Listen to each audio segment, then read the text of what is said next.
Well, let's talk a little bit about wokesters and politicssters. Are you even woke? Woke up, man. And This is just a fun one, just to start out, Gonz. okay. Do you want to bring it? I think it's pretty funny. No, It's do it. Okay. TribuneIndia.com. UK woman marries her cat to overcome lease conditions. Whee!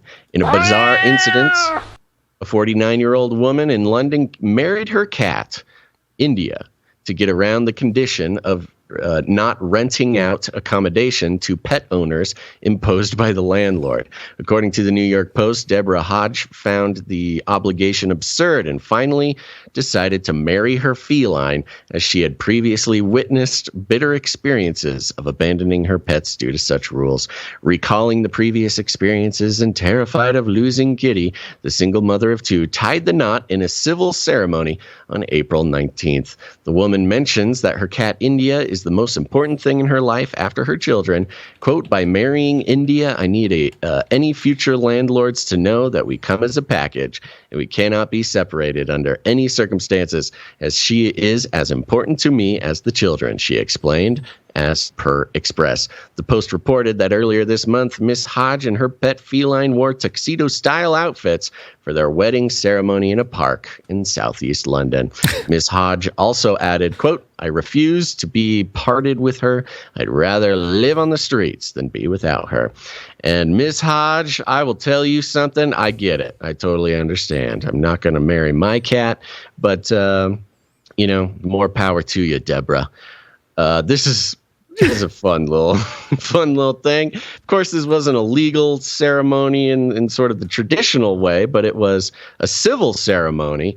I don't know what the laws exactly are about marrying your cat in the UK, but I hope that Deborah gets to keep her house and keep her cat.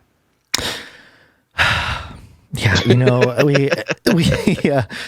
there's a theme emerging with sort of revisiting how laws work and how everything is sort of up in the air, part of the Great Reset, I'm sure.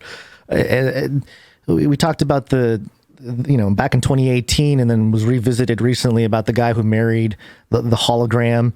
Yep. And it's fictosexuals, yeah. It's all part of the transhuman dream of mixing and mingling seed. People that doubt there's also a personhood of animals thing that we've talked about as well. There's a lot wrapped up. There's a lot. But did you listen to that clip I sent you, Basil? It wasn't for the show, but I wanted you to hear it because I don't know, it's just sort of a thing between you and I, but there's one of the biggest podcasts out there, Adam Carolla's show. It's he's an atheist, and he does a news segment on his show, and he was talking recently about the same thing, the Japanese guy, the fictosexual guy, right? And he mentioned how all those fire and brimstone preachers in 2010 who were saying, oh, we can't let gay marriage happen. And then people were like, why not? Let them be, because they're going to be marrying their pet cats or right. Whatever. And slope. Everybody was like, you guys are crazy. And 12 years later, here we are. And this is just another example, and not for the same reasons. Everybody has sort of an excuse. Like this particular woman was escaping some bad, she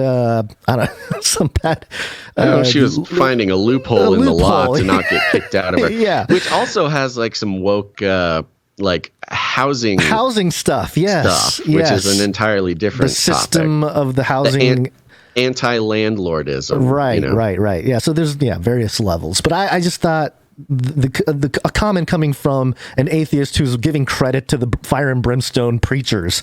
So he was interesting. He's like, well, I got to give him credit. They were totally right about all that. So right. Here we are.